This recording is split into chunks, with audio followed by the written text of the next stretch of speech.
یہ ملک ہمارا ہے. اس ملک میں 700 سال ہم نے جہاں بانی اور حکمرانی کی. یہ چار مینار تمہارا ہے, یہ قلعے گول گنبد تمہارا ہے, یہ دارالسلام تمہارا ہے, یہ قطب مینار تمہارا ہے, وہ تاج محل کی خوبصورتی تمہاری ہے, ارے سب کچھ تمہارا ہے. میرے عزیز دوستوں اور بزرگوں, آپ نے مفتی انور نظامی صاحب سے الحمدللہ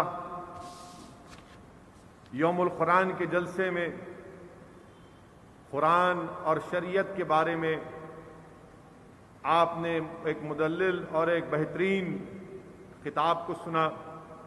میں کوئی عالم دین نہیں ہوں, میں ایک عوام کا نمائندہ ہوں, مگر جو کچھ میں نے علماؤں کے پیروں کے پاس بیٹھ کر ان کی صحبت میں سنا اور سمجھا, اور علماؤں کی لکھی بھی بصیرت افروز مدلل کتابوں کو, تھوڑا بہت کتابوں کو پڑھنے کا مجھے موقع ملا, اس سے میں نے پڑھا اور ان کی زبانوں سے یہ سنا اور سیکھا کہ رمضان کا یہ مبارک مہینہ ہے اور ہو سکتا ہے کہ یہ ماہ مبارک کا آخری جمعہ ہو سکتا ہے کہ جمعۃ الوداع ہو, اور ہو سکتا یہ ہے کہ آئندہ جمعہ عید نہ ہو بلکہ ہفتے کو عید بھی ہو سکتی ہے.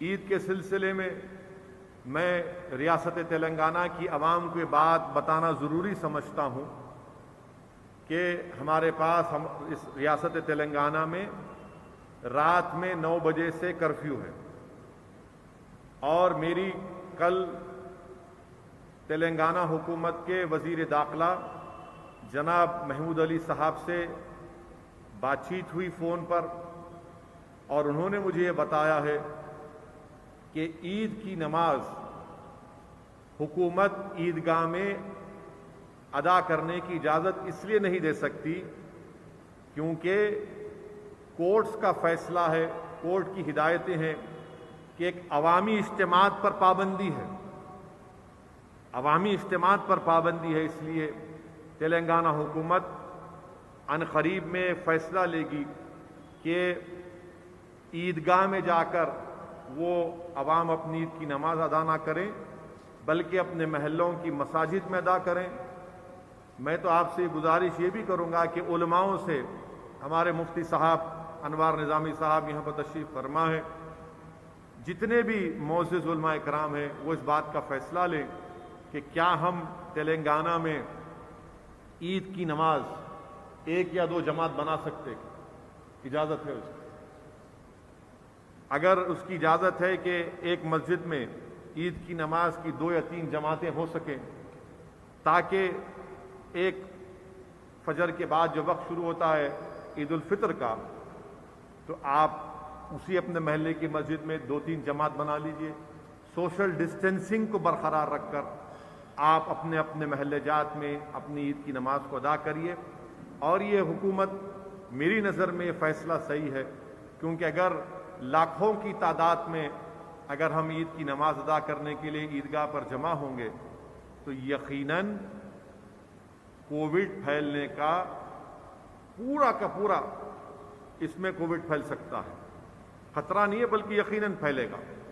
تو اسی لیے میری آپ سے گزارش ہے کہ حکومت کی طرف سے جب یہ فیصلے کا اعلان ہوگا تو علماء کرام سے میری گزارش ہے کہ وہ اس بات کا فیصلہ کریں کہ کیا مساجد میں محلوں کی عید کی نماز 2 یا 3 جماعتیں اگر ہو سکتی ہیں تو علماء اس کا فیصلہ لیں. مگر عوام سے میری یہ اپیل ہے کہ عید کی نمازیں میں مسجد کو جائیں, سوشل ڈسٹینسنگ کو برقرار رکھیں, اپنے چہرے پر ماسک لگائیے, خدا کے لیے ماسک لگائیے, اور یہ گلے ملنے کا کام مت کریے. گلے ملیں گے پیارے تو کووڈ گلے مل لیں گا آپ سے آ کے, تو کووڈ سے گلے ملنا نہیں ہے, کووڈ کو دور رکھنا ہے, کورونا کو دور رکھنا ہے. اگر آپ بغلگیر ہوں گے تو نہیں معلوم کہ غیر ضروری آپ میں اگر وائرس ہوگا تو ایک صحت مند کو لگ جائے گا, ایک صحت مند کو لگ جائے گا. اسی لیے دور سے زبان سے ماسک پہن کر عید کی مبارکباد دیجیے. اور کوئی ضروری نہیں ہے کہ گھر کو جا کے ملنا, نہیں اماں کو ملنا ہے, याद रखो अम्मा को जाके लपटेंगे, खुदा ना खास्ता अम्मा को इन्फेक्शन हो गया, तो ज़ईफ लोग इस वायरस की शिद्दत को बर्दाश्त नहीं कर पा रहे हैं। और ज़्यादातर ज़ईफ हमारे माँ बाप में, हमारे बुजुर्गों में उम्र के लिहाज से कुछ ना कुछ बीमारी होती है। डायबिटिक होता है, हार्ट की बीमारी होती है, किडनी का होता है। दूर से अम्मा को अगर हो सके तो फ़ोन करके, सेल फोन है, स्मार्टफोन है, वीडियो कॉल करो अम्मा को, वालिद को। अगर साथ रहते तो भी ज़रूरी नहीं है कि जाके अम्मा को लपटे। मेरे भाई, ये एहतियात करने का वक्त है, बहुत एहतियात करने का वक्त है। सोशल डिस्टेंसिंग को रखिए और मास्क लगाइए। मैं ऐसे ऐसे वाक़यात को हैदराबाद में सुन रहा हूँ, पूरे मुल्क में सुन रहा हूँ। मेरे ही जानने वालों में एक खानदान में एक वालिद की मौत हो गई, दूसरे दिन उनके बेटे की मौत हो गई। वालिद की मौत हो गई, दूसरे दिन बेटे की मौत हो गई। और अब तक 3 दिन से उनकी बीवी को यह नहीं बतलाया गया कि उनके शौहर की मौत हो गई, उनका बेटा, एक ही बेटा था, उसकी मौत हो गई। खुदा के लिए समझिए मेरी बात को, एहतियात करिए।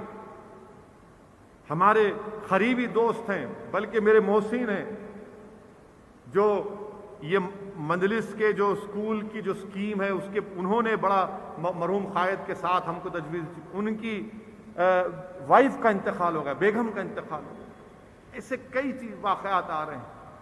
तो हमको हिम्मत से, हौसले से काम करना है, पूरा कौशल लेना है, एहतियाती तदबीर इस्तेमाल करना है। और मैं जिम्मेदारी के साथ एक और बात अर्ज कर रहा हूं। मैं मुफ्ती अनवार निज़ामी साहब से मेरी बात हुई, मैंने उनसे पूछा कि ईद के ताल्लुक से क्या हम ईद को जरूर मनाएं, मगर क्या हम इसको रिवायती तौर पर जैसा ईद मनाते वैसा मनाएं या खामोशी से मना लें। तो मेरे अजीज दोस्तों और बुजुर्गों, हमको ईद मनाना जरूरी है। इनाम का दिन है वो, मजदूर को मजदूरी मिलने का दिन है, मगर उसी शान और शौकत से अगर आप मनाएंगे तो एहतियात करिए। क्योंकि याद रखिए कि हर चौथे पांचवें घर में कोई बीमार है, हर चौथे पांचवें घर में किसी का इंतकाल हो चुका है, आपके पड़ोस में किसी की मौत हो चुकी है। यकीनन ईद मनाइए, मगर इन तमाम चीज़ों का ख्याल रखिए, क्योंकि हम अपने शहर में, अपनी आबादी में रहते हैं और हमको कसरत से अल्लाह से दुआ करते रहना है कि अल्लाह सुब्हाना व तआला हमको इस वबा से छुटकारा दिला दे। और हमको एहतियाती तदाबीर को भी अख्तियार करना है। अगर आप कोई एहतियाती तदाबीर इस्तेमाल नहीं करें, अल्लाह रो कर देंगे। मेरे भाई, अल्लाह के रसूल सल्लल्लाहु अलैहि वसल्लम की हदीस शरीफ है कि रहमतुल आलमीन सल्लल्लाहु अलैहि वसल्लम के पास एक शख्स आया जो अपने ऊंट को छोड़ के आ गया। अल्लाह के रसूल सल्लल्लाहु अलैहि वसल्लम ने फरमाया कि तुमने अपने ऊंट को बांधा क्यों नहीं? तो उस शख्स ने कहा, या रसूल अल्लाह सल्लल्लाहु अलैहि वसल्लम, अल्लाह है ना। अल्लाह के रसूल सल्लल्लाहु अलैहि वसल्लम ने फरमाया कि ऊंट को बांधो और फिर अल्लाह पे तवक्कल करो। तो हमको पूरी एहतियाती तदाबीर को इख्तियार करना है और दुआ करना है, कसरत से दुआ करना है और अल्लाह सुब्हाना व तआला के फैसलों पर तवक्कल करना है। हम तमाम को कोशिश करना है। अल्हम्दुलिल्लाह मजलिस इत्तेहादुल मुस्लिमीन की जानिब से, मैंने पहले कहा कि मजलिस रिलीफ चैरिटेबल एजुकेशन की तरफ से अब तक 300-350 सिलेंडर आवाम को मजलिस के अराकीन हेल्पलाइन के ज़रिए, जो हमारा एक्सेस फाउंडेशन से हमने उनका हेल्पलाइन और उनकी टेक्निकल हेल्प ली है, मैं उनका भी शुक्रिया अदा करता हूँ। 350 सिलेंडर अल्हम्दुलिल्लाह आवाम के तक पहुँचाए जा रहे हैं, मजलिस के अराकीन पहुँचा रहे हैं। डॉक्टर्स के हेल्पलाइन पर बात करने के बाद इंशाअल्लाह ताला हमारी कोशिश ये है कि मैंने, और ऑक्सीजन कॉन्सनट्रेटर होता है, आप प्लग में लगा दिए, उसको प्लग लगा दिए, इलेक्ट्रिसिटी से ऑक्सीजन आती है, वो एक 75 के करीब हमने ऑर्डर किए हैं। इंशाअल्लाह वो भी उम्मीद करते हैं, क्योंकि ज़रा मुश्किल हो रहा है। ہمارے ملک کے وزیر اعظم کسٹم ان کی حکومت کلیئر ہی نہیں کر رہی ہے. یعنی ایسے وقت میں بھی 12% جی ایس ٹی لے رہے ہیں نریندر موڈی آکسیجن کانسنٹریٹر کے اوپر. ارے کیا ہے یہ؟ کتنے پیسے کمائیں گے؟ جان بچائیے، نکالیے امپورٹ ڈیوٹی نکالے. ارے یہ جی ایس ٹی بھی